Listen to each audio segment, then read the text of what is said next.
The fog sat heavy on the bramblewood when they found the body. Constable Rayner, barely 2 years into the post, had turned the corner near the hollowed yew and vomited into the underbrush. Squire Thaddeus Markham lay prostrate, arms spread in supplication or surrender, surrounded by a perfect circle of dead crows. Their wings stretched toward the sky, stiff in rigor mortis, as though they too had once tried to fly and failed. His chest was bare, flayed open in a single, surgical line. Beneath the bone, carved into the exposed flesh like a brand on meat, was a sigil none in the village recognized. Not a cross, not a rune, something older, something wrong. Within the hour, whispers spread through the village like a chill draft through cracked stone. And with the whispers came a name: Edith Morwyn. Inspector Harlan Doss arrived from London in a cloud of soot and cynicism. A lean man with hollow cheeks and intelligent eyes, he had spent 10 years climbing the ladder of Scotland Yard on logic and detachment alone. Superstition, he believed, was the opiate of the bored and the broken.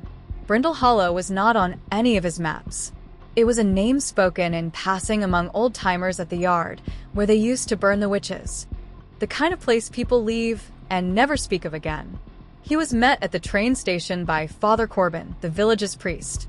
A young man with gentle eyes and an apologetic gait, Father Corbin offered a handshake and a platitude. "So sorry your visit must be under such circumstances, Inspector." "The dead rarely choose their timing," Doss replied, stepping into the fog. Edith Morwyn lived in a crumbling stone cottage beyond the old church, half devoured by vines and silence. She answered the door before Doss could knock, as if expecting him. Her face was weathered like parchment, her silver hair braided with twine. She smelled of lavender, candle wax, and damp soil. "I didn't kill the squire," she said by way of greeting, "though I suspect few will care what I say." Doss raised a brow. "You've been accused before?" "Only by those with sins they wish to bury. The war made beasts of us all." Inside, her home was cluttered with dried herbs, books bound in cracked leather, and an entire wall lined with feathered masks. Crows lingered near her windowsills, silent and watchful. "I dreamed of the squire," she whispered. "He was digging in the old chapel floor by candlelight, looking for something he should have left alone." Doss scoffed. "And you saw this in a dream?" Edith nodded. "The crows showed me."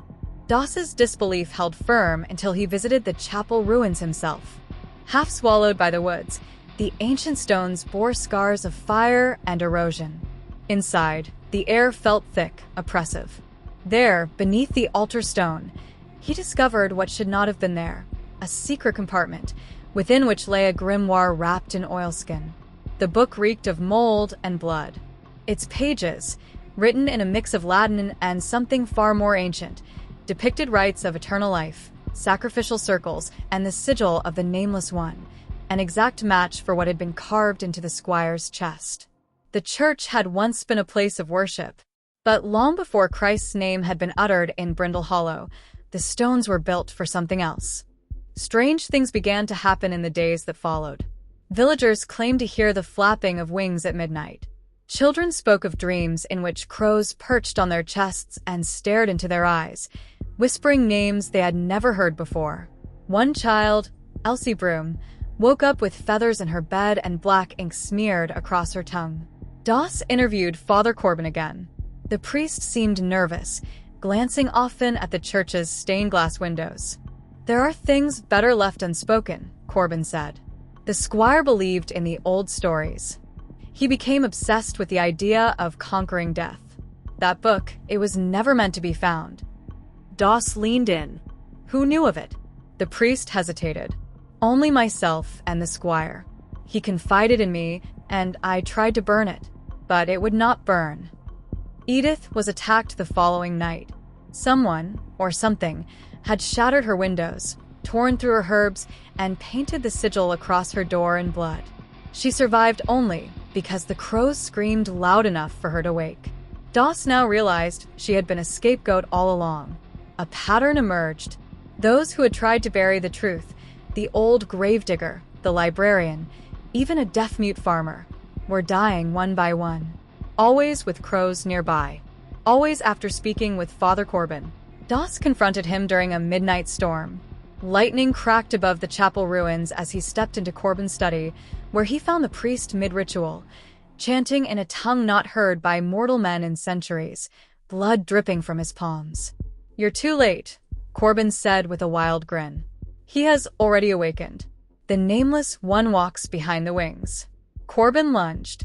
Doss fired once. The priest dropped, smiling. The murders ceased. The village fell into stunned silence. They buried Corbin without ceremony. The crows returned to the woods. Edith left no forwarding address, simply vanishing one night with nothing but a trail of scattered feathers in her wake. Doss returned to London, the Grimoire sealed in a police archive under lock and key. He wrote the official report: murder, delusion, hysteria. But he knew better. 1 week later, he awoke in the dead of night to the sound of tapping on his window. A crow, perched on the sill, staring into him. And then it spoke. Harlan Doss. His name, uttered in a rasp not of this world. He stared at the bird, and for the first time in his life, Harlan Doss felt fear. Not of death, but of being known by something that shouldn't be alive.